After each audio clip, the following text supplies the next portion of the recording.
Tito Densyo Love Stories presents The Mafia Boss Has a Secret Sickness. Written by Cold Precious. Agentess! Malakas na sigaw ni Matilda, ang head superior ng kanilang agency. Grabe ka naman makasigaw, boss! Ganun mo ba ako kamis? Mapangasar na sagot ni Sahara habang nakahawak sa kanyang earpiece.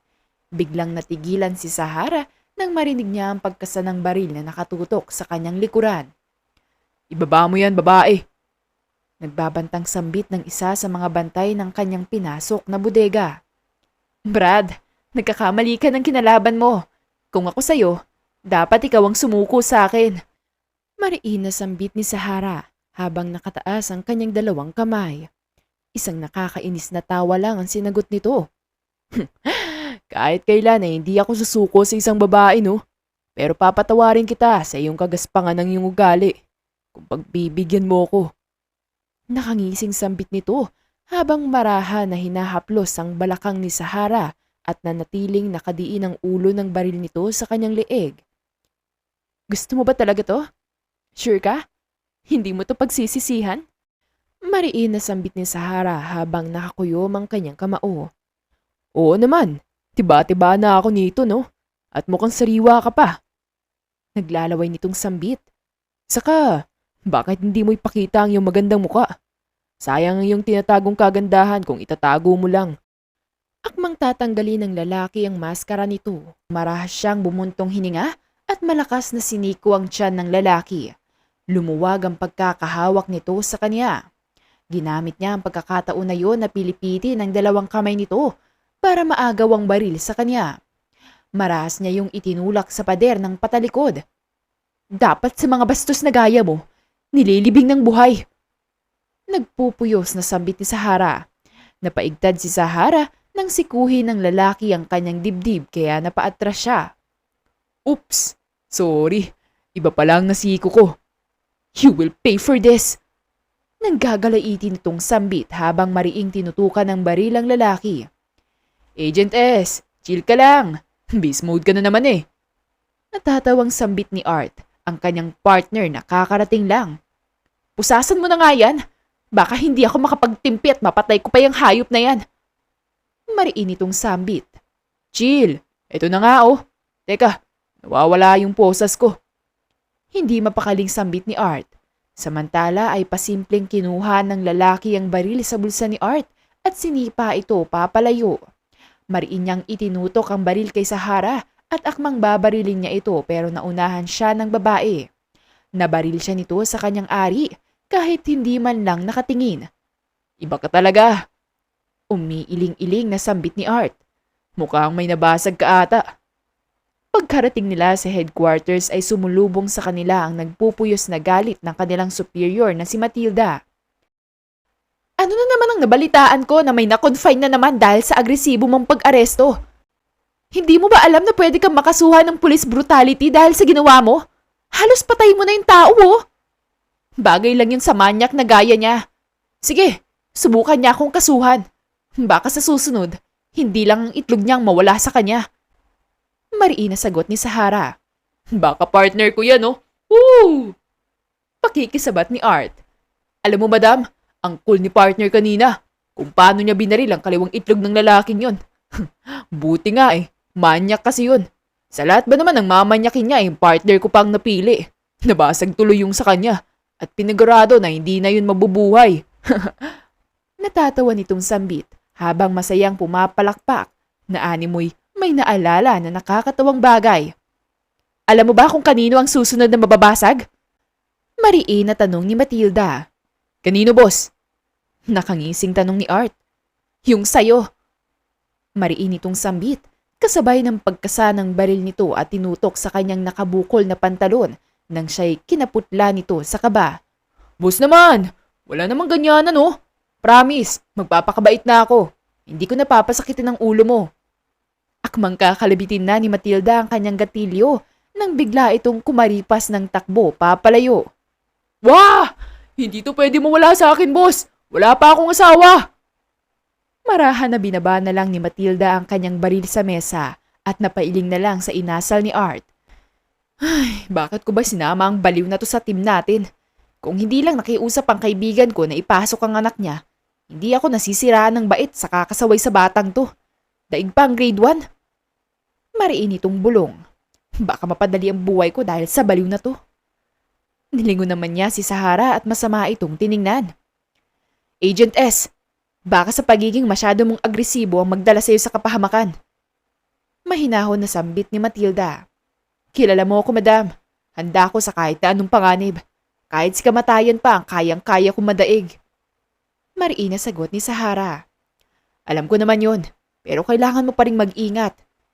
Dahil hindi sa lahat ng bagay ay palagi kang panalo. Paalala ni Matilda. Napabuntong hininga na lang si Matilda nang irapan lang siya nito. May panibagong misyon akong ibibigay sa'yo. Galing to sa taas. Ayaw ko sana itong ibigay dahil kilala kita. Masyado kang padalos-dalos. Kilala niyo rin ako po, madam. Kahit ganito ko, malinis at maayos kong ginagawa ang trabaho ko. May habang nitong sagot. Umiling na lamang ito bago magsalita. Sa panibago mong misyon, huwag mong panatilian ang pagiging padalos-dalos mo. Baka hindi mo mamalayan na kinabukasan, hindi ka nasisikatan ng araw. Seryosong sambit ni Matilda. Ngumiti at umangat ang sulok ng labi ni Sahara. Isa ba yung banta? Hindi. Isa yung paalala. Pero pwede mo ring ituring na banta para pag-isipan mo ang susunod mong kilos. Mariin itong sagot at tumikim. Marahan na umupo si Matilda sa upuan at may kung ano ang itinipa sa kanyang laptop. Cedric isang high-profile criminal sa ating bansa. Kung mapapansin mo sa apelido niya, may lahi siyang Chinese. Isa siya sa utak ng pagkawala ng mga kababaihan. Ayon din sa intel natin na ginagawa nilang bugaw ang mga babae sa mga dayuhan para pagkakitaan. Maraming agent na ang sinubukan na mag-undercover pero madali lang silang nahuhuli. At ang kadalasan na nahuhuli sa kanila ay pinapatay sa brutal na paraan. Kaya seryoso ako sa sinasabi ko kanina na huwag kang magpadalos-dalos sa misyon na to. Dapat ay pagplanuhan at kalkulado ang bawat plano mo para hindi ka magaya sa mga kasamahan natin na nagbuwis ng buhay at para wala ng inosenteng buhay ang masakripisyo. Mariin na sambit ni Matilda at pinlash sa screen ang itsura ng lalaki. Carlito father of Cedric. Mariing na sambit ni Matilda at baka sa mukha nito ang matinding pagkamuhi. Isa rin sa utak ng pagdami ng prostitusyon at pag-aabuso sa mga kababaihan. Kasabay ng pag-flash sa screen ng isang matandang lalaki. Napakunot na lang ang noo ni Sahara nang mapansin ang panginginig ng kanyang superior. That bastard! Mariin na bulong ni Matilda. Tumikim lang ito at baka sa istrikto nitong muka ang pagkaseryoso. Masyadong delikado ang misyon na to, Agent S.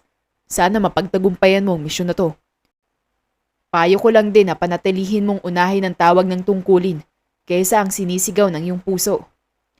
Makabuluhan itong sambit kasabay ng pagbibigay ng mga files tungkol sa pamilyang Ke. At paalala, confidential ang misyon na to, kaya tayong dalawa lang nakakaalam. Lalo na si Art. Alam mo naman na madaldal lang isang yun. Baka masira pa ang plano natin. Yes ma'am, tatandaan ko yan. Tipid na sagot ni Sahara at inumpisahan ang pagbabasa ng mga files. Ang misyon mo ay hulihin ang mag-ama sa hindi agresibong paraan. Tandaan mo, isa ka pa ring alagad ng batas. Seryoso nitong paalala. Paano naman kung manlaban sila? Pwede ko ba silang patayin? Biro ni Sahara. Hindi magandang biro yan, Agent S. Wala dapat masaktan sa parehong panig. Kung maglaban man, gawin mo ang lahat para ipagtanggol ang sarili mo. Pero hindi ibig sabihin nun napapatayin mo. Are we clear? Mariin na sambit ni Matilda. Yes, ma'am.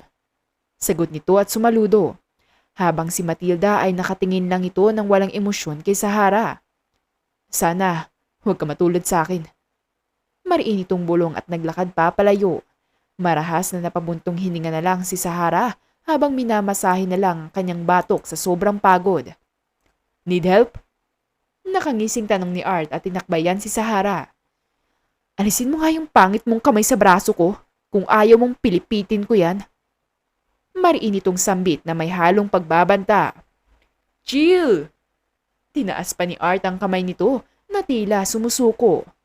Grabe ka naman makapangit. Ang harsh mo naman sa akin. Parang hindi tayo partner eh. Madrama nitong sambit at kunyaring umiiyak. Napalunok na lang si Art at masama siyang tiningnan ni Sahara na tila ipinapahiwatig na hindi ito nakikipagbiruan. Tumikim na lang ito at umupo sa tabi nito. Ano ba yan? New mission? Basta.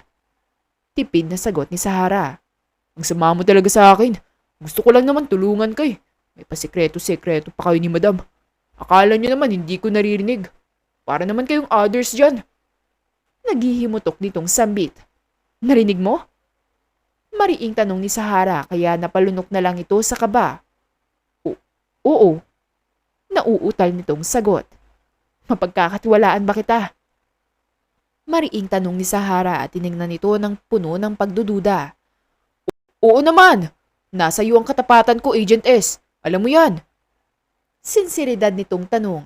Napabuntong hinga na lamang si Sahara. Kung ganon, alamin mo ang kahinaan ng lalaking ito mula sa mga taong malalapit sa kanya o baka may tinatago tong anak. Kahit ano, basta kahinaan na magagamit natin sa kanya. Mariin na utos nito habang binigay ang larawan ni Cedric K. Napakunot na lang ng noo si Sahara nang mapansing natigilan si Art nang makita ang larawan nito. Sige, maaasahan mo ako dito. Alam mo naman na ito ang expertise ko.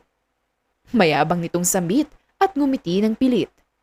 Kinabukasan ay hindi magkandaugaga si Sahara sa kakahanap ng files tungkol kay Cedric. Masama niyang tiningnan ng litrato ng lalaki. Masyado mo akong pinapahirapan lalaki. Pero sisiguraduhin ko sa una nating pagkikita, ikaw naman ang pahihirapan ko. Mariin itong bulong at halos mapunit na ang litrato nito dahil sa sobra dingdiing pagkakahawak. Natigilan na lang si Sahara nang dumating ang umahangos na si Art. Napataas na lang ang kanyang kaliwang kilay at nilingon ito. Good news, Pards! Patuloy pa rin itong hinahapo kaya inabutan niya ito ng tubig. Uminom ka nga muna. Baka mahimatay ka dyan at babawasan ng mga baliw sa mundo. Nakakapanghinayang naman. Sarkastikong sambit ni Sahara. Ang sweet mo naman sa akin, Pards. Siguro may gusto ka sa akin, oh. Nakangisi nitong sambit, saka kumindat. Oo, gusto kita. Gusto kitang patayin ngayon. Mariin itong sambit, sabay pagkasa ng baril. Chill, Pards. Ito naman, magsiseryoso na nga ako eh. Tumikim na lang si Art at nilayo ang baril ni Sahara na nakatutok sa kanya. Ayon sa nakalap kong impormasyon, wala pang asawa si Cedric. Single siya at ready to mingle. Biruin mo yun, Pards. Sa gwapo niyang yun, wala pa rin siyang girlfriend. Panigurado, paminta yun. Napatalon sa gulat si Art na napatutok ng baril si Sahara sa kanyang tabi kaya halos mabitawan niya ang hawak niyang files. Pards, ano naman? Ibaba mo yan. Masyado ka atang mainit ngayon ah. Sambit ni Art. Alam mo ba na marami akong deadline na kailangan tapusin? Wala akong time sa kabalbalan mo ngayon. Kung wala kang matinong sasabihin, lumayas ka sa harapan ko ngayon din. Bulyaw ni Sahara habang nagpupuyos sa galit. Ito naman, Pards, chill lang. Tinaas ni Art ang kanyang dalawang kamay na tila sumusuko. Ang totoo niyan, napag-alaman ko na may lihim na sakit si Cedric Key. Meron siyang prosopagnosia. Kaya siguro hindi siya nagkaroon ng kasintahan dahil tinatago niya ang sakit niya. Akalain mo yun? Ang walang puso na kriminal na yun ay meron palang kahinaan. Umiiling-iling nitong sambit. Paano mo yan nakuha? Paniguradong hindi yan galing sa personal intel natin. Dahil tinanong ko sila. Ang sabi nila ay wala silang butas na makuha laban sa lalaking yon. Kaya tinatanong kita ng seryoso. Saan mo yan nakuha? Mariin itong sambit at kinwelyuhan si Art. Isa ka bang espiya? Pards! Ang harsh mo naman para pagbintangan ako na espiya. Siguro may pagkasira ulo ako minsan pero hindi naman ako baliw para magpagamit sa mga kriminal, no? Kahit ganito ako, may prinsipyo ako at tapat kong pinaglilingkuran ng ating bansa. Madrama nitong sambit at tinaas pa ang kanyang kamay na parabang nanunumpa. Pabalyang binitawan ni Sahara ang kwelyo ni Art. Hindi ito kumibo at mariin lang na tiningnan ng kanyang partner. Oh, bakit wala kang kibo? Minsan kasi, bumilib ka rin sa galing ng partner mo. Nasa dugo ko ata, Arturo Las Cañas ang pagiging talentado. Ano kaya ako ng assistant director ng agency natin? Mayabang na sambit ni Art. Ang tanong ko ay hindi mo pa sinasagot. Paano mo nakuha ang impormasyon na to? Seryosong tanong ni Sahara at mariin itong tiningnan at tila kinikilatis. Muling napabuntong hininga na lang si Art. Galing sa aking personal informant. Napag-alaman niya na hindi ito nakakakilala ng muka.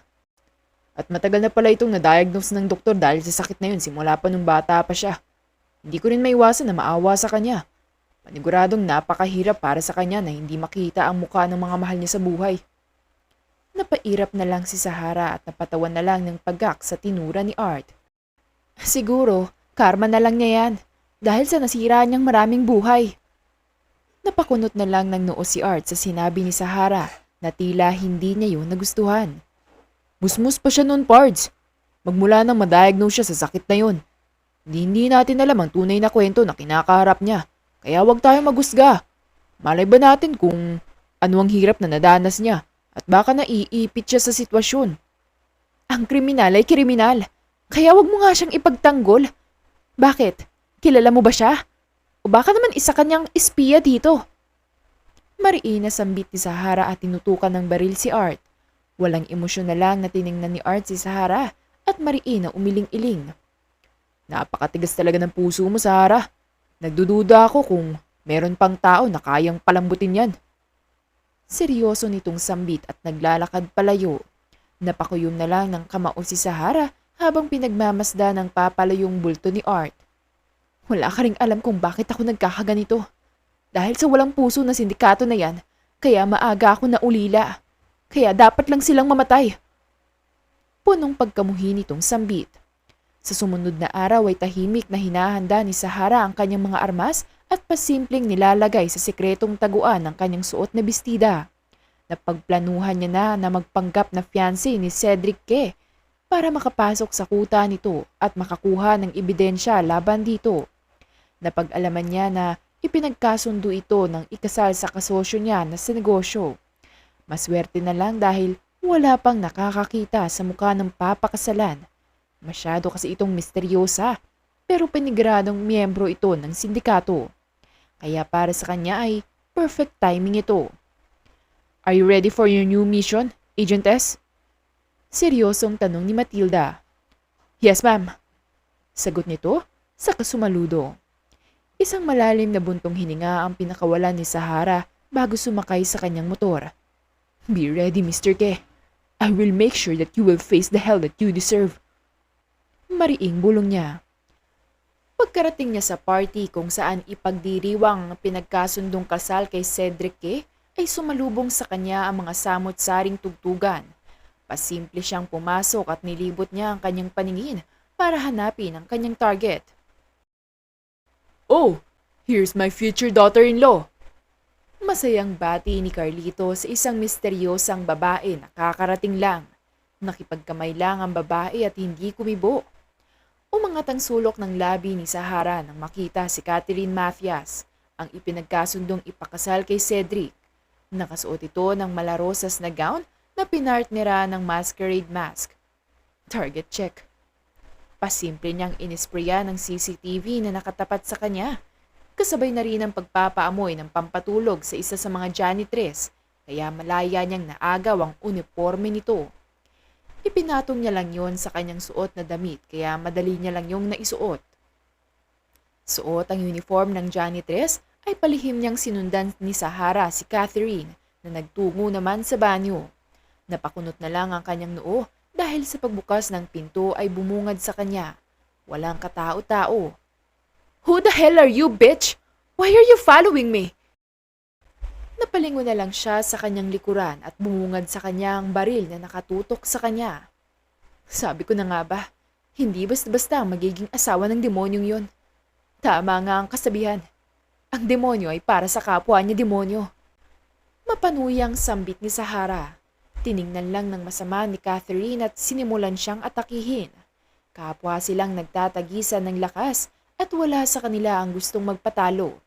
Hanggang sa nasalo ni Sahara ang kamay nito at ipinilipit ang kamay niya patalikod, kaya naman ay napadaing ang kalaban. Marahas itong itinulak ni Sahara sa pader habang mariing hinawakan ng dalawa nitong kamay. "Who the hell are you? You will pay for this!" Mariin na sambit ni Catherine. "Ako lang naman si Satanas, ang demonyo na magdadala sa'yo sa impyerno." Mariin na sambit ni Sahara at marahas na inuntog ang ulo nito sa pader nang siya ay kinawalan nito ng malay. Napangisi na lang si Sahara at kinuha ang kanyang telepono para tawagan si Art. "Kailangan ko ng kabaliwan mo ngayon, Agent A. Di ba mahilig ka mangolekta ng mga insekto? May ibibigay akong regalo sa'yo na panigurado na maiibigan mo." Malademonyo nitong sambit. "Parang kinakabahan ako sa kung anong insektong sinasabi mo ah." Sambit nito. "Huwag ka mag-alala, hindi ito nangangagat. Kung nangangagat man, para lang kagat ng langgam." Mariin na sambit ni Sahara. "Kaya pumunta ka na rito at kunin ito dahil wala na ako masyadong oras." Seryoso nitong sambit at pinatay ang tawag.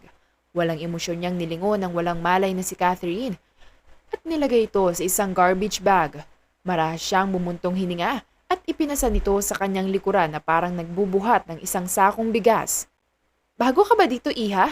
Ano ba yung dala mo?" Bungad na tanong ng isang janitress. "Basura." Tipid nitong sagot. "Siguro madaming basura sa banyo, no? Kung sa bagay, maraming bisita ngayon kaya maraming basura." Umiiling-iling na sambit ng janitress. Tanging tangulang ang sinagot ni Sahara at saka na siya naglakad papalayo. Pagkarating sa parking lot ay bumungad sa kanya ang nakangisi na si Arturo. Nakasandal ito sa isang itim na van habang nakahalukip-kip. "Naayos mo na ba ang sinasabi ko?" Seryosong tanong ni Sahara. "Oo naman, ako pa. Nahako lahat ng CCTV sa dinadaanan mo at saka dito sa parking lot. Kaya wala silang makikita sa ginagawa natin. Wala silang kaalam-alam ngayon na napasok na natin sila." Masayang sambit ni Arturo habang pumapalakpak. Napakunot na lang ng noo si Arturo nang mapansin na may bitbit ito na itim na garbage bag. "Oh, ano yan?" "Isang insekto. Di ba mahilig ka sa insekto?" "Oh, sa'yo na yan." Nanlaki ang mga mata ni Arturo nang biglang hinagis sa kanya ang itim na garbage bag, kung saan ay nasa loob nito si Catherine na agad naman niyang sinalo. "Ikaw nang bahala dyan." Seryosong sambit ni Sahara at naglakad na papalayo. Si Art naman ay napamaang na lamang ang kanyang bibig nang buksan niya ang laman ng garbage bag at bumungad sa kanya ang walang malay na babae. "Masyado ka maganda para maging insekto." Nakangisi nitong sambit. "Ngayon, isasama kita sa isa sa mga koleksyon ko." Samantala, hindi mapakali ang pamilyang Ke at Mathias nang mawala si Catherine. Kapwa silang natigilan nang makarinig sila ng yapak ng tapak na paparating. Nakasuot ito ng malarosas na bestida na pinartnera ng masquerade mask. "What's happening here?" "Oh, Catherine, my daughter!" Nag-aalang ang sambit ni Don Mathias, ang ama ni Catherine, at niyakap ang kanyang anak. Nagagalak ang ama sa kanyang anak dahil ngayon niya lang ulit narinig ang boses nito. Malimit lang kasi itong magsalita. Kahit ang sarili nitong magulang ay hindi pa naririnig ang boses nito. Dagdag pa na magkapareho ang hugis ng muka, tangkad at hubog ng katawan ni na Sahara at Catherine, kaya hindi nila nahalata na hindi pala si Catherine ang kaharap, kundi si Sahara na nagpapanggap bilang Catherine. Napaangat na lang ang sulok ng labi ni Sahara at niyakap pabalik ang matandang lalaki.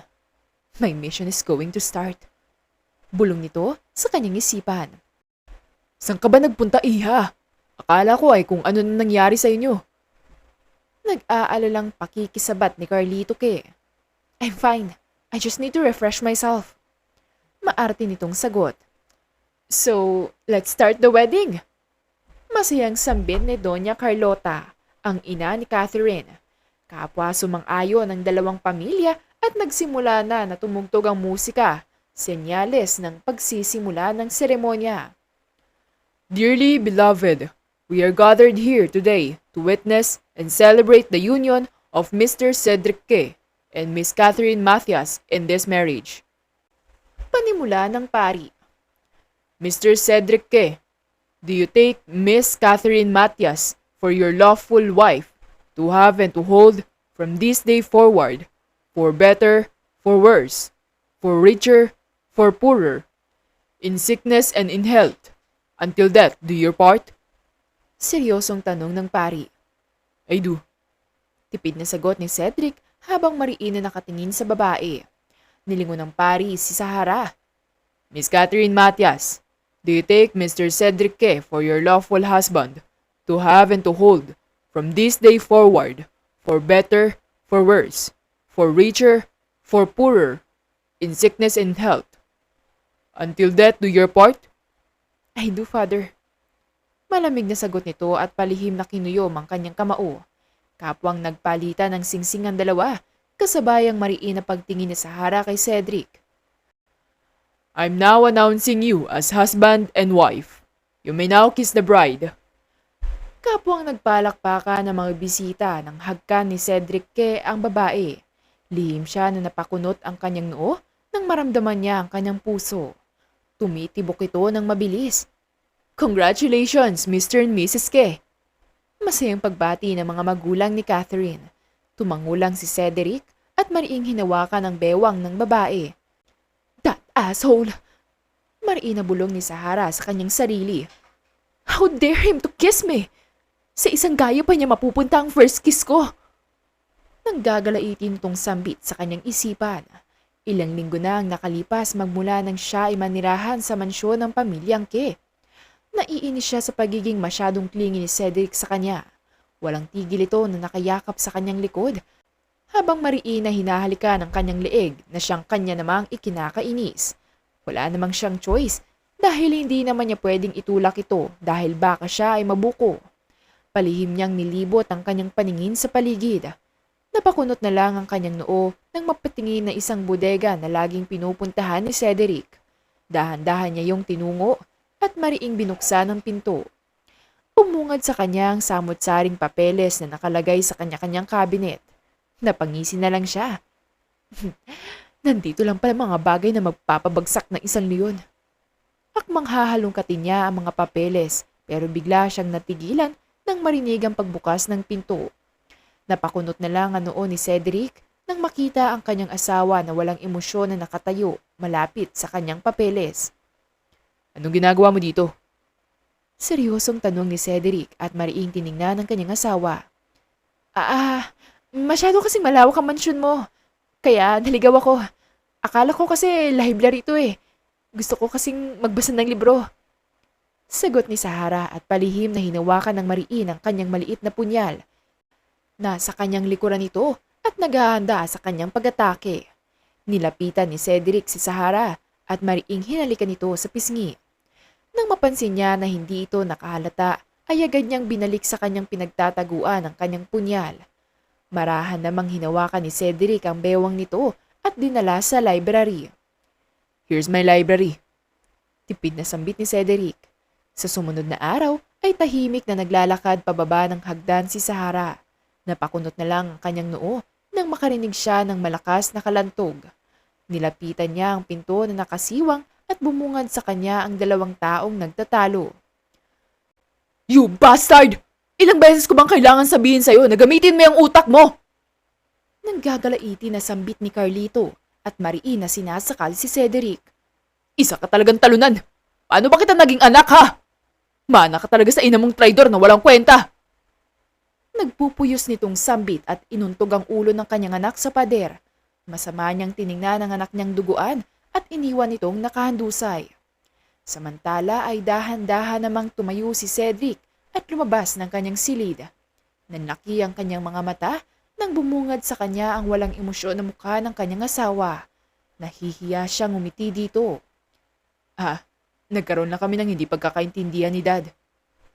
Marahas namang hinila ni Sahara ang necktie nito at dinala sa sala para gamutin. Seryoso naman na dinampi ni Sahara ang bulak nito na may betadine sa ulo nito. Aray, dahan-dahan naman. Reklamo nito. You deserve it. Bulong ni Sahara. Anong sabi mo? Mariin na tanong ni Cedric at marahan na hinawakan ng palad nito. Nothing. Tipid nitong sagot at naglakad papalayo.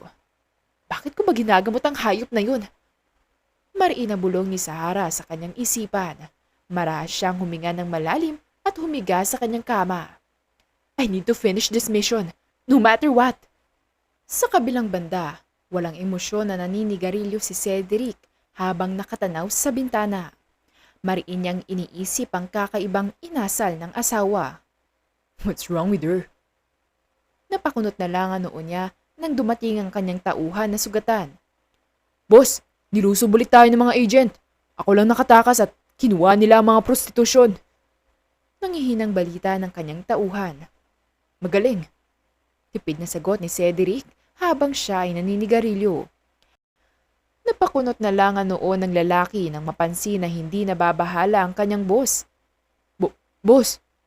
Akmang magsasalita pa ito nang walang emosyon siyang binaril ni Cedric sa ulo. Mariin niyang tinawagan sa kanyang telepono ang kanyang pinagkakatiwalaang tauhan. Get this pest! Sabi nito at pinatay ang tawag. Marahan siyang umupo sa kanyang sofa habang sumisimsim ng alak. So, she's getting started Makabuluhan itong bulong. Bigla na lang napabalikwas ng bangon si Sahara nang makarinig ng putok ng baril. Marahan siyang tumayo at inalerto ang sarili. Dahan-dahan siyang naglakad papalabas kung saan narinig niya ang ingay. Napakunot na lang ang kanyang noo nang may matanaw na pamilyar na figura na kausap ni Cedric habang may bitbit ng bangkay ng isang lalaki. Ikaw nang bahala. I will give any information that you need. Rinig niyang sambit.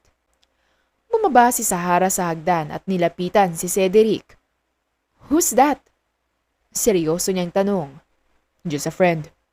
Tipid nitong sagot at hinila ang kanyang asawa paupo sa kanyang kandungan.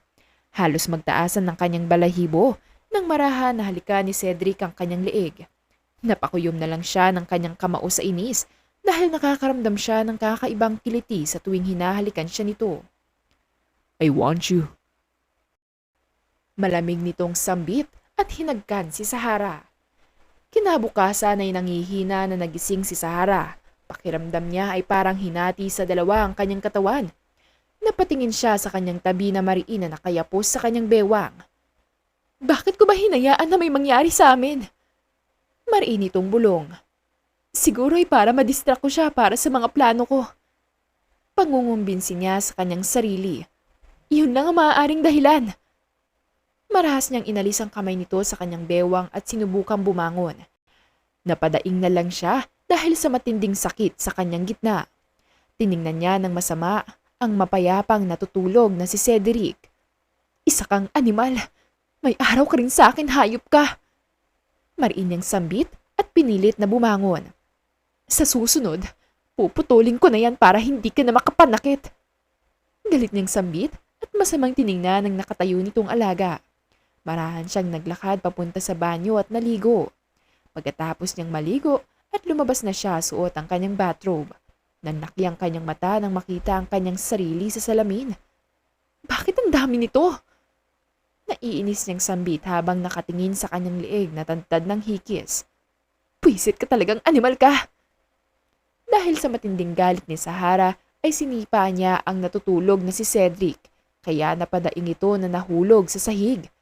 Kunot noon namang bumangon ito habang sapu-sapo ang likod. What's wrong? Seryoso nitong tanong. Bakit ang dami kong ganito? Vampira ka ba para mangagat? Tukoy ni Sahara sa ginawa nitong hikis. I'm sorry, honey. I'm just carried away. Your scent is so addicting. Malambing na sambit ni Cedric at niyakap sa likod si Sahara. Shut up! Naiinis nitong sambit at ipinilipit ang kanang kamay nito na nasa kanyang bewang. Pero inikot lang nito ang kamay na ipinilipit ng babae at niyakap ng mahigpit si Sahara paharap. I love you, Sahara.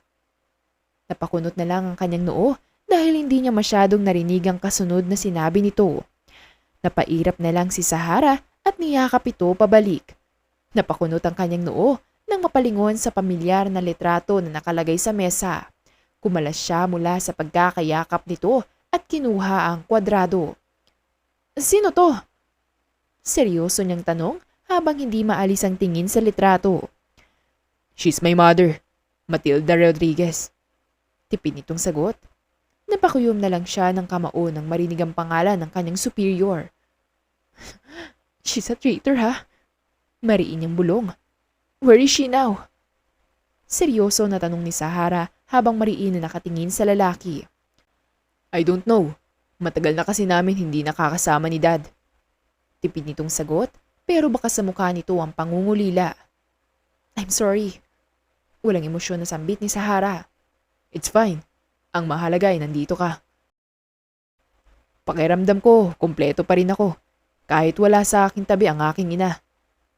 Seryosong sambit nito at marahang hinawakan ng pisngi ng asawa. I'm so lucky to have you. Puno ng emosyon na sambit ni Cedric. You think so? Napang-uyam na sambit ni Sahara. Yes, you're so special for me. Malambing nitong sambit. Special? Paano naging special? Parang special lugaw ba yun? Yung may kasamang itlog? Sarkastikong sambit ni Sahara na siyang kinatawa ni Cedric. You're so cute. That's why I love you more. Sige, tawa ka lang ngayon. Pero bukas, tapos ka na. Mariin na bulong niya habang nakatingin sa lalaki. Pero hindi niya alam kung bakit nakakaramdam siya ng bigat sa kanyang dibdib. Sa kabilang banda ay hindi naman mapakali si Matilda at bakas ang pag-aalala sa kanyang muka nang hindi niya makontak si Sahara. Nag-aalala siya dahil baka may nangyaring hindi maganda sa kanyang anak. Lalo na at may pagka-agresibo pa naman ito, gaya ng kanyang tauhan na si Sahara. Magiging maayos din ang lahat, ma'am. Kilala ko si Pards. Kahit may pagkawalang puso ang babaeng yun, alam niya pa rin kung ano ang tama at mali. Pangungumbinsi ni Art. Pero natatakot ako na baka saktan niya ang anak ko. Alam mo naman na walang sinasanto yun. Maski inosente o hindi. Basta kriminal dinadali nun. Kinakabahan na sambit ni Matilda. Ako po ma'am, wala akong masasabi sa inyo para dyan. Kahit magdasal pa tayo, sa kahit sinong at anong santo, hindi natin mababago ang malamig na ugali nun. Pananakot ni Art na siyang kinatangis ng bagang ni Matilda. Biglang namutla ang mukha ni Art nang magkasa ng baril si Matilda. Boss, chill lang! Ang ibig kong sabihin, walang maganda, masama na mangyayari. Kaya don't worry. Natatakot itong paliwanag habang nakataas ang dalawang kamay. Napabuntong hininga na lang si Matilda para pakalmahin ang sarili. Naayos mo na ba ang lahat? Oo. Goods na lahat, boss. Ako pa ba? Magaling to, oh. Mayabang nitong sagot. Napailing na lang si Matilda sa kayabangan nito at lihim na lang na nagdasal. Sana'y maging maayos lang ang lahat. Pagsapit ng hapon ay dumilim ang kalangitan kasabay ang malakas na pag-ulan. Palihim na naghahanda si Sahara para arestuhin ang pamilyang Ke.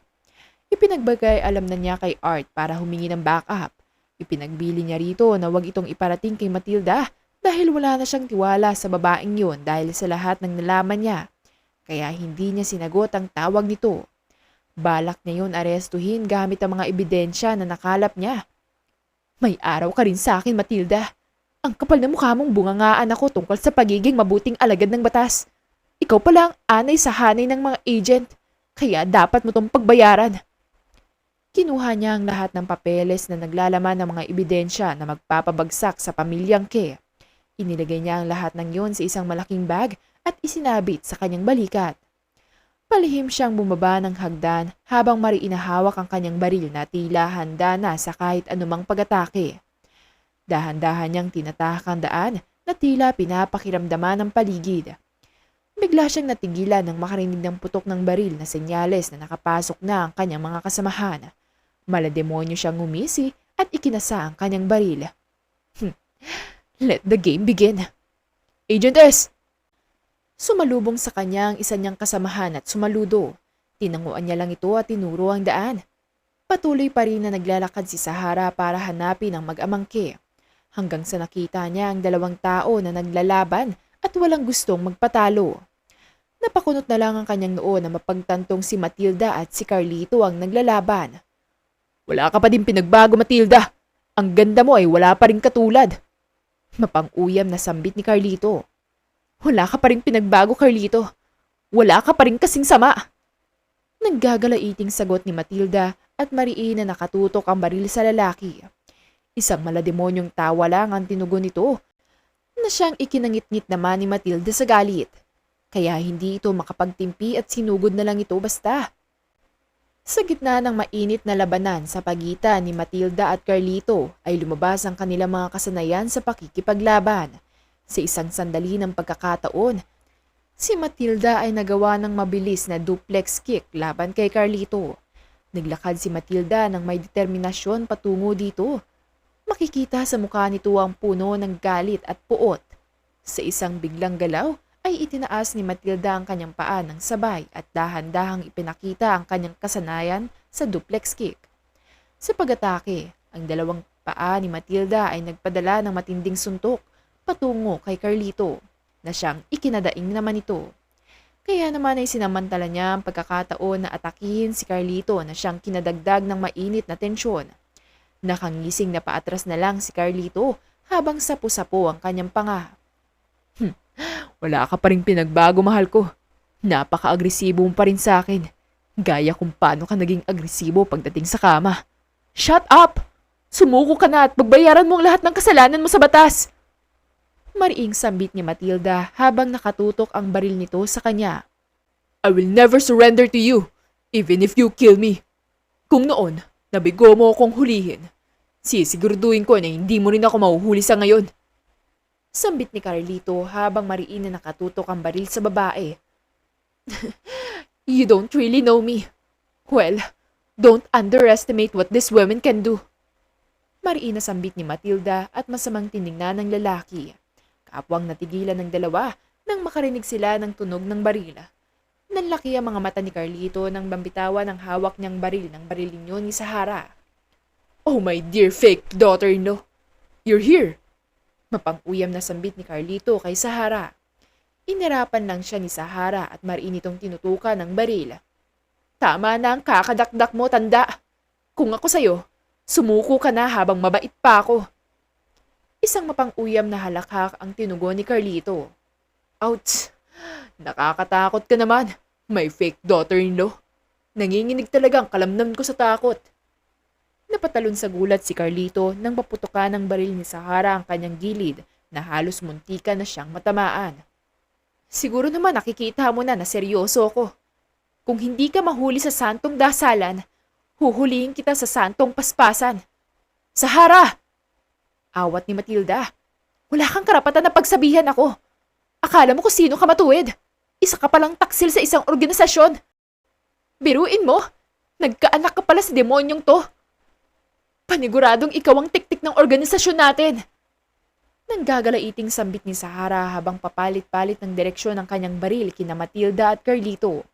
Lingid sa kaalaman ni Matilda at Sahara na may sniper na nakatutok sa kanilang dalawa. Nakangising sinenyasan ni Carlito ang kanyang sniper sa direksyon ni Sahara. Isang nakakabinging putok ang namayani sa paligid. Nanlaki ang mga mata ni Sahara sa gulat nang sinalubong siya ng yakap ni Cedric.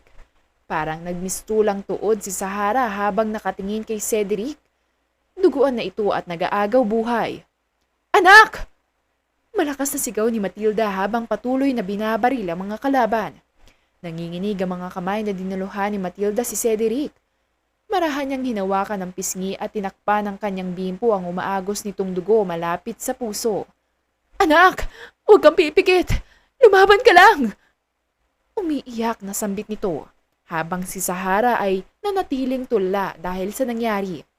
Mapait na ngumiti si Cedric habang nakatingin kay Sahara. Ito na siguro ang kabayaran sa mga kasalanang nagawa ko sa buong buhay ko. Sambit nito. Anak, huwag ka na magsalita. Magpahinga ka na lang. Naiiyak na awat ni Matilda. Isang karangalan na magbuwis ng buhay para sa taong pinakamamahal niya. Naghihingalong sambit ni Cedric hanggang sa nawalan ito ng malay. Anak ko! Malakas na sigaw ni Matilda at nilingon ng tulala ni si Sahara. Sahara! Please help me! Tulungan mo ako, Sahara, na dalhin sa ospital ang anak ko! Parang awa mo na! Umiiyak na pakiusap ni Matilda. Napabalik na lang sa realidad si Sahara at dali-daling dinaluhan si Matilda. Pinalibutan sila ng kanilang mga kasamahan na agent habang patuloy na nagpapalitan ng bala sa mga kalaban. kaya malaya nilang nilagay sa isang van si Cedric. Puro malakas na pag-iyak lang ang maririnig sa loob ng van. Inihiga nila ito sa isang malambot na higaan habang may oxygen mask na nakakabit sa kanya. Marahang hinawakan ni Matilda ang kanyang kamay habang walang tigil sa pag-iyak. Boss, magiging maayos din ang lahat. Gagaling din si Divasar. Malakas yan at palaban.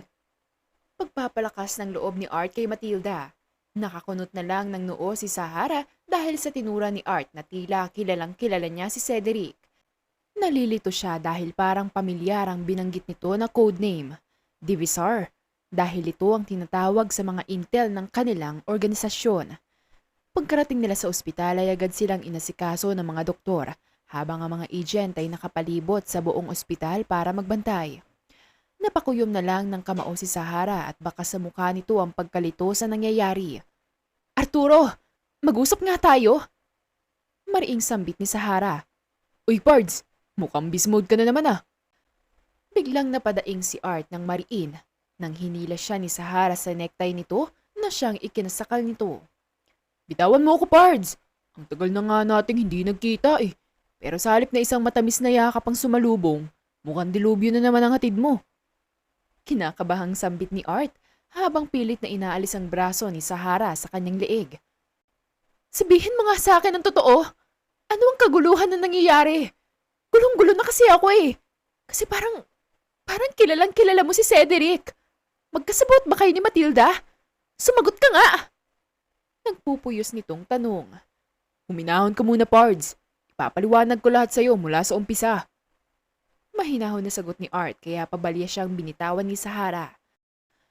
Kapwa naglakad ang dalawa sa isang bodega kung saan isa sa mga properties ng kanilang organisasyon. Marahan na umupo si Arturo sa lumang upuan habang si Sahara naman ay umupo sa tabi nito at masama itong tiningnan na tila CCTV kung magbantay sa bawat kilos nito. Marahan na bumuntong hininga si Arturo bago siya magsalita. Isa ako sa malapit na kaibigan ni Cedric. Hindi na natuloy ni Art ang kanyang sasabihin nang isang malakas na suntok ang sumalubong sa kanya. Sinasabi ko na nga ba eh, isa ka ring tik-tik!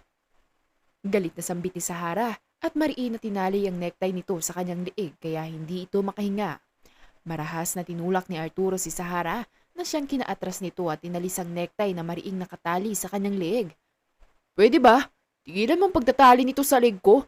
Hindi naman akong aso ah. Alam ko cute ako pero hindi naman tamang gawin mo yun oh. Natigilan si Arturo nang magkasanang baril si Sahara kaya napataas ito ng kamay. Ito na. Magkukwento na nga eh. Baba mo na yan. Marahas na kinuha nito ang baril kay Sahara at tinago ito sa kanyang likuran. Mahirap na baka sa iba pa nito maputok ang baril. Bulong nito. Napatikim na lang siya bago magsalita. Dati kami magkaibigan ni Cedric. Magkaklase kami nung grade school. Doon ko rin napag-alaman na may sakit siya na prosopagnosia. Kami lang dalawang nakakaalam nun. Hanggang sa nalaman ko na may illegal na gawain ng kanyang pamilya kaya nilayon ko siya. Kasi bilang isang anak ng isang agent, bawal ako makipagkaibigan sa anak ng kriminal. Napabuntong hininga na lang ito bago ipinagpatuloy ang pagkukwento.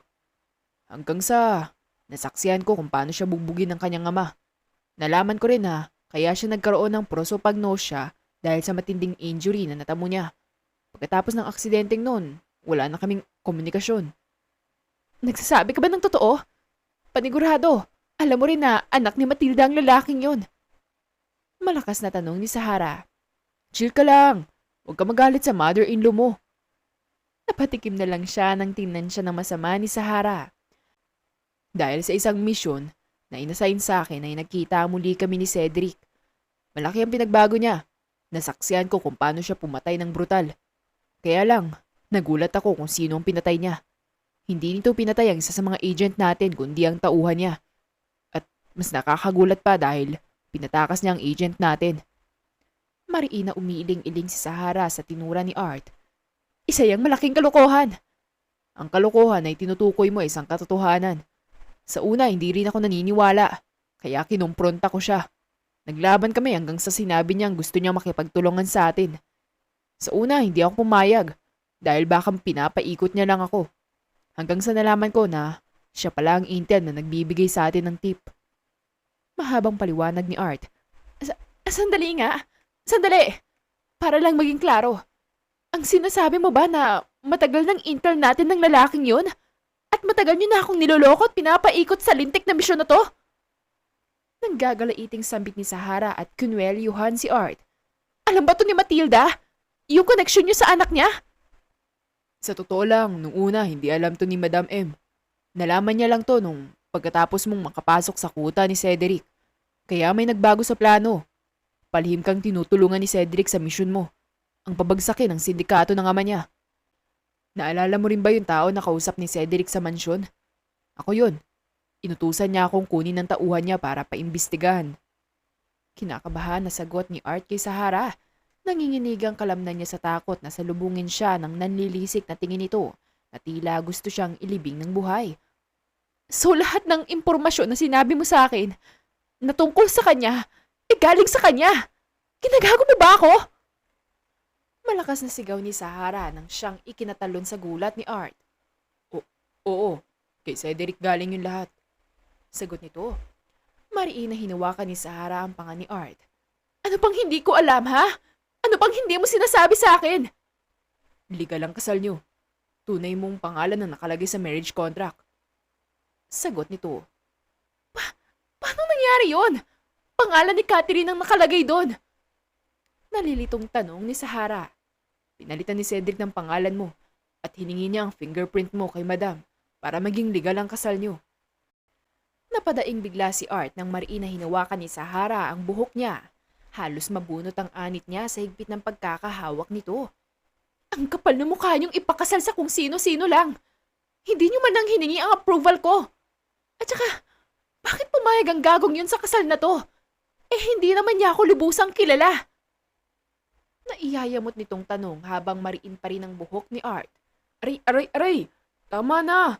Huwag ang buhok ko! Mangiyak-ngiyak na pakiusap ni Art. Sumagot ka! Patuloy pa rin na mahigpit na hinawakan ni Sahara ang buhok nito. Oo na, sasagot na. Pero please lang, wag naman yung buhok ko. Ayun na nga lang yung asin ko sa cutie pie ko eh. Mangiyak-ngiyak na pakiusap ni Art, kaya pabalya siyang binitawan ni Sahara. Napanguso na lang si Art at marahan na inayos ang buhok nito. Kawawa akong buhok, nadamay ka pa sa LQ ng iba. Mangiyak-ngiyak nitong sambit. Huminga siya ng malalim para pakalmahin ang sarili dahil sa sobrang stress na nararamdaman niya. Naalala mo ba na munti ka nang mahuli ng sindikato at may misteryosong taong nagligtas sa'yo? Nakangising tanong ni Art. Oo, ano naman ang kaugnayan nun sa usapan natin? Mariing sambit ni Sahara. Ang taong yun ay walang iba kundi si Cedric Key. Na love at first sight daw sa'yo ang loko, kaya yun. Gusto ka niyang pakasalan. Natatawang sambit ni Art at malakas na pumapalakpak na animoy may nasabi na isang malaking joke. Sira ulo ka ba? Alam ko sira ulo ka dahil malapit na rin ako masiraan ng ulo dahil sa'yo. Papatay na lang talaga kita. Nagpupuyo sa galit na sambit ni Sahara at marahas na hinila si Arturo papunta sa pader. Mariin niya itong hinawakan sa leeg kaya todo nagpupumiglas ito. Paano naman ako magugustuhan ng isang tao na hindi nakikita ang mukha ko, aber? Natigilan si Sahara nang biglang may isang pamilyar na boses na bigla na lang sumabat. May prosopagnosia ako, oo. Pero hindi naman ako bulag para hindi kita makilala. Sambit ni Cedric habang suot-suot ang hospital gown. Dahan-dahan itong naglakad papalapit kay Sahara.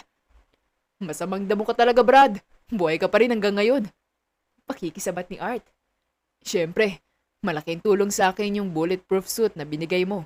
Kaya hindi malalang tama ako. At siyempre, may kailangan pa akong balikan. Nakangising sabit ni Cedric sabay kindat kay Sahara. Ang cheesy. Nakangiwing sambit ni Art. Makalayas na nga lang. Bigla ko tuloy na miss si cutie pie ko. Nakasimangot na sambit nito at naglalakad pa palayo habang masayang kumakanta. Nakangising nilingon ni Cedric si Sahara at marahan itong nilapitan. Huwag kang lalapit! Mariin na sambit ni Sahara kay Cedric at patuloy na umaatras. Kahit ano pang suot mo ay makikilala kita. Alam mo kung bakit? Nakangisi nitong sambit habang patuloy na kino-corner si Sahara. Wala akong pakialam. Sa oras na lumapit ka sa akin, papatayin kita. Mariin itong banta habang patuloy na umaatras hanggang sa wala na siyang maatrasan. Alam mo, matagal na akong patay. Patay na patay sa'yo. Hi? Kinikilig na sambit ni Cedric na siyang ikinangiwi ni Sahara. Kadiri! Lumayo ka nga sa akin! Kunyaring inis na sambit nito. Isang matunog na ngisi ang tinugon ni Cedric at tinuon ang kanyang magkabilang braso sa magkabilang gilid ni Sahara. Marahan niyang nilapit ang muka sa babae na siyang kinabilis ng tibok ng puso nito. Kahit mag-iba ang iyong suot na damit at kulay ng iyong buhok, makikilala pa rin kita.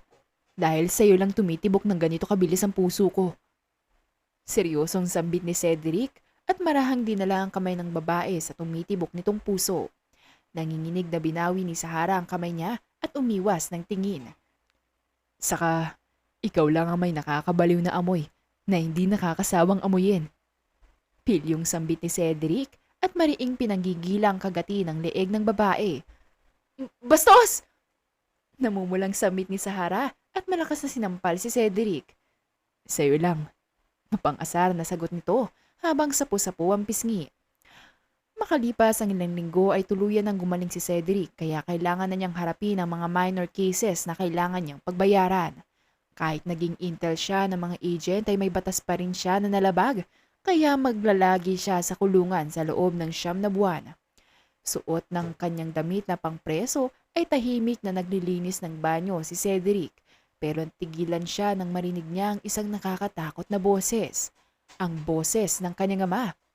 Isang linya lang ang distansya nito sa kanya.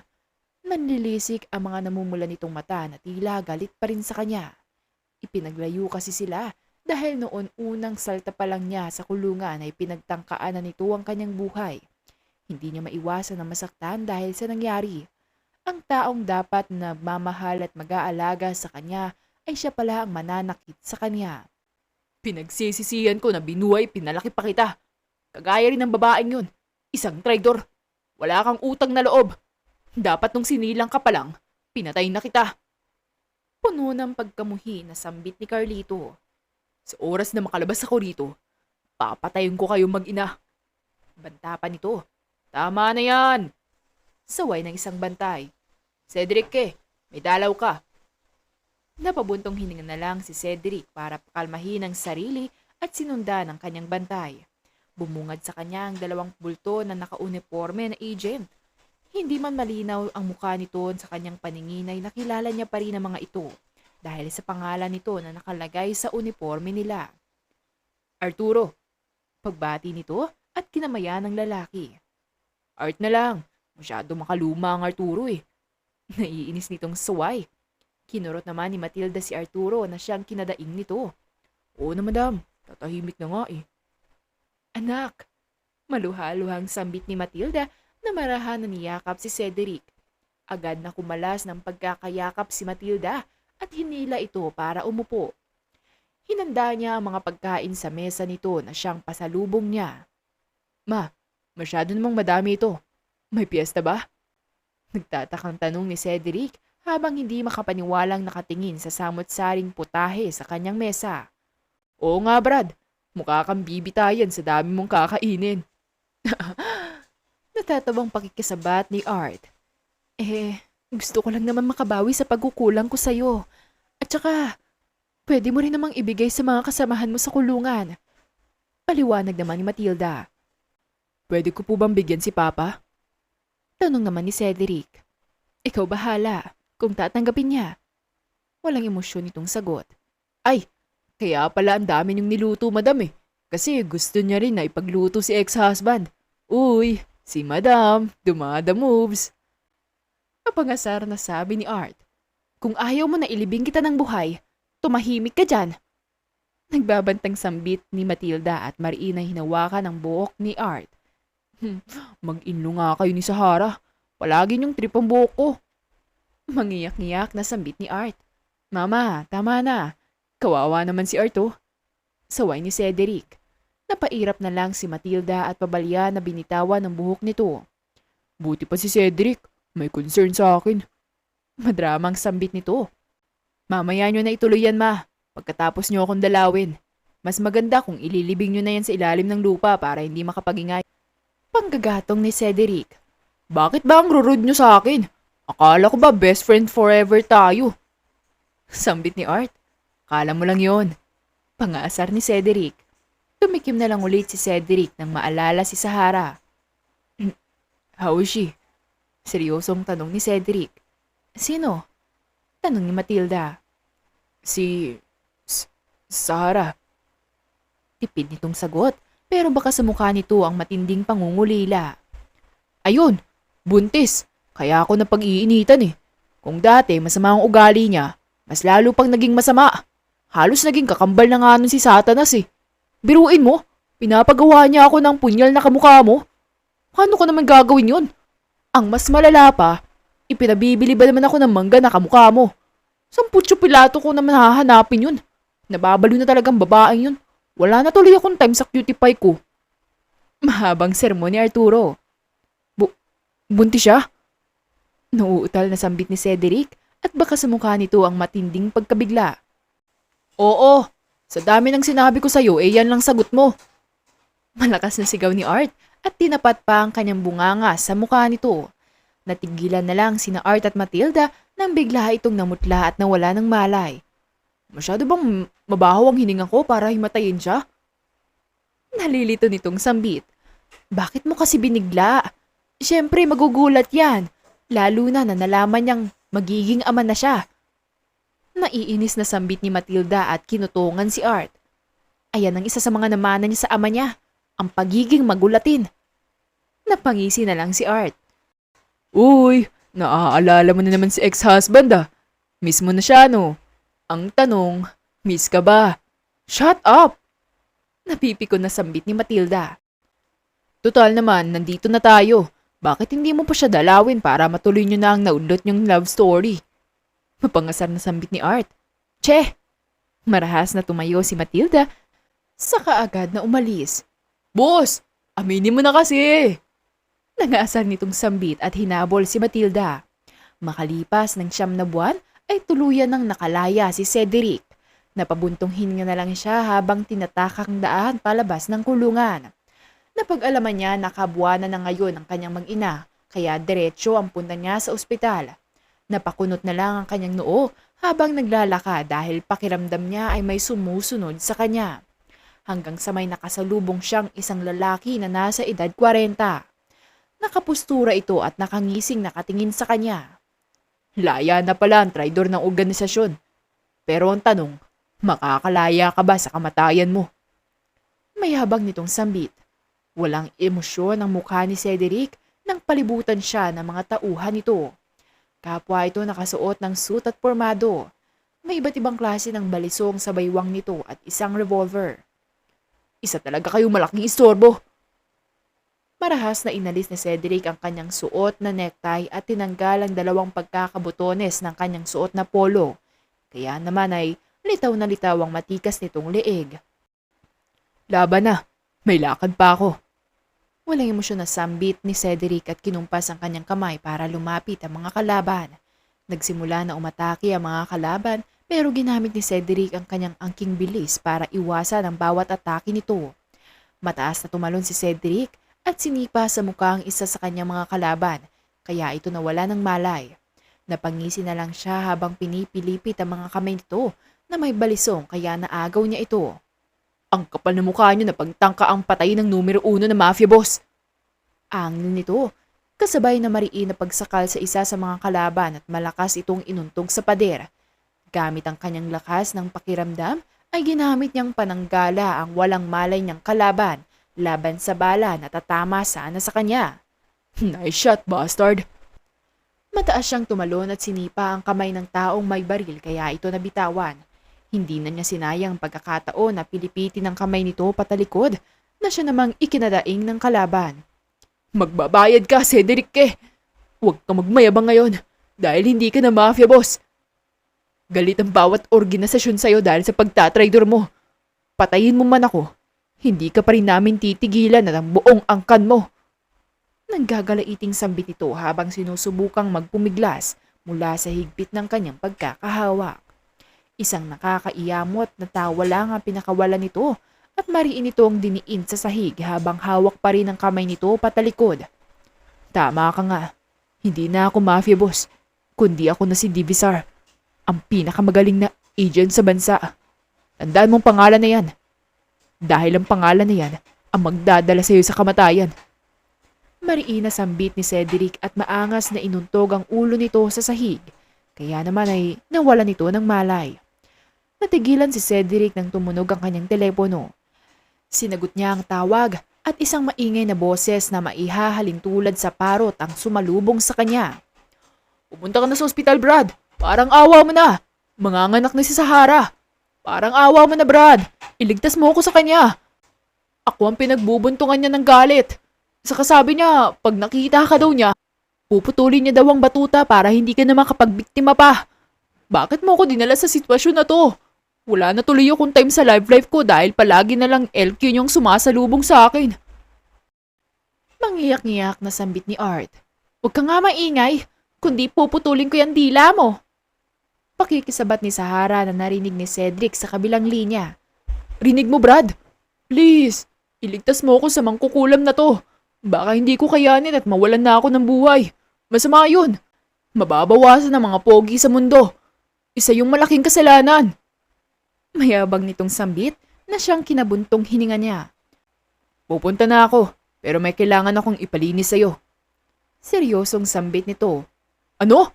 May gulo ka na namang pinasok? Kakalabas mo lang ng kulungan tapos napaaway ka na naman. Mag-asawa nga talaga kayo ni Sahara. Pareho kayong takaw gulo. Sermon na naman ni Art. Akmang magsasalita pa ito nang patayan siya ng tawag ni Cedric. Ay bastos, pinatayan ako. Walang utang na loob. Wala talagang manners. Naghihimutok nitong bulong. Makalipas ang ilang oras ay nakarating na si Cedric sa ospital. Naghuhumangos siyang pumunta sa operating room kung saan manganganak ang kanyang asawa. Natigilan siya nang makita itong nakabukaka na senyales na manganganak na ito. Anong tinitingin-tingin mo dyan ha? Ano to, live show? Nanggagalaiting sambit ni Sahara sa kakarating lang ni si Cedric. Mrs., huminahon po kayo. Maari pong makasama yan sa bata at sa inyo po. Tumahimik ka! Hindi ikaw ang kinakausap ko!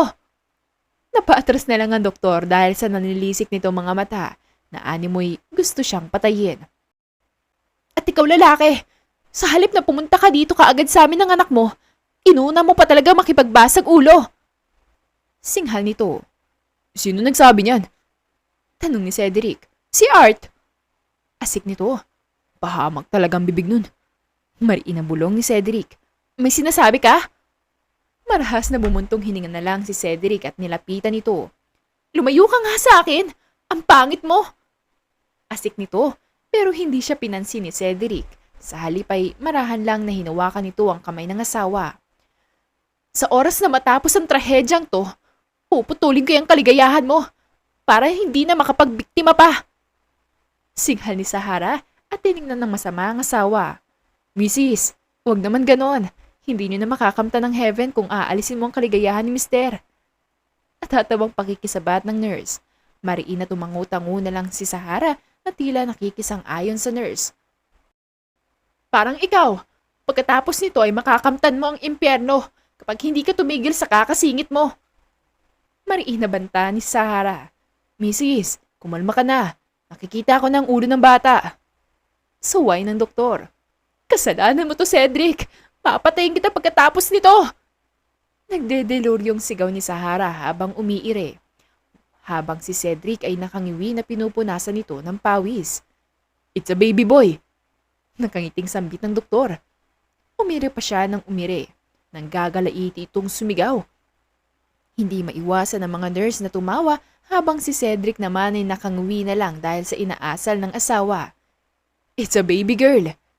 Nakangiting sambit ng doktor.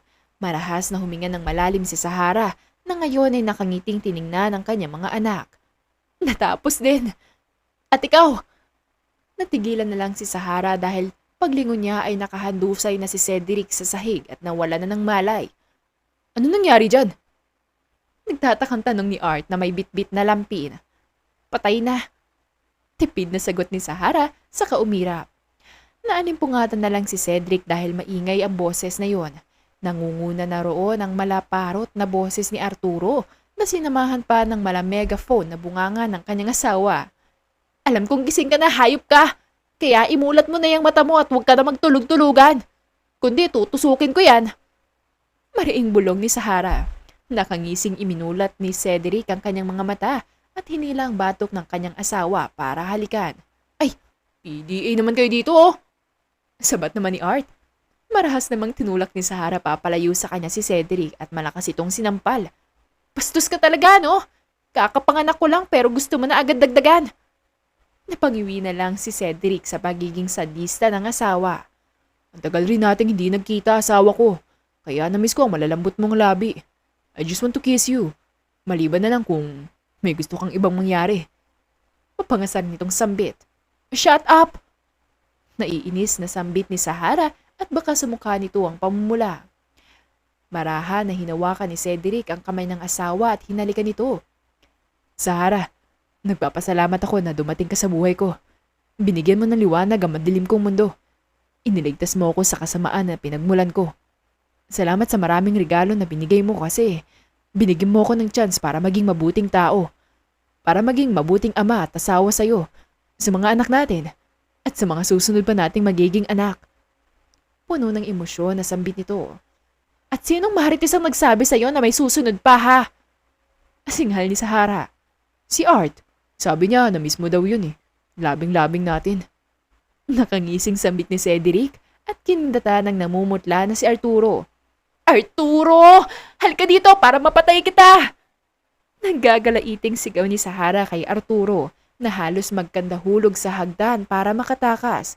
Wala akong alam dyan! Nadamay na naman ako oh! Mangiyak-ngiyak na sigaw ni Art. Napailing na lang si Cedric habang pinagmamasdan ng kanyang asawa na halos patayin na sa bugbog si Arturo. Marahan siyang tumayo at pinuntahan ng nursery room kung nasaan ang kanyang mga anak. Napangiti na lang si Cedric habang pinagmamasdan ng kanyang kambal.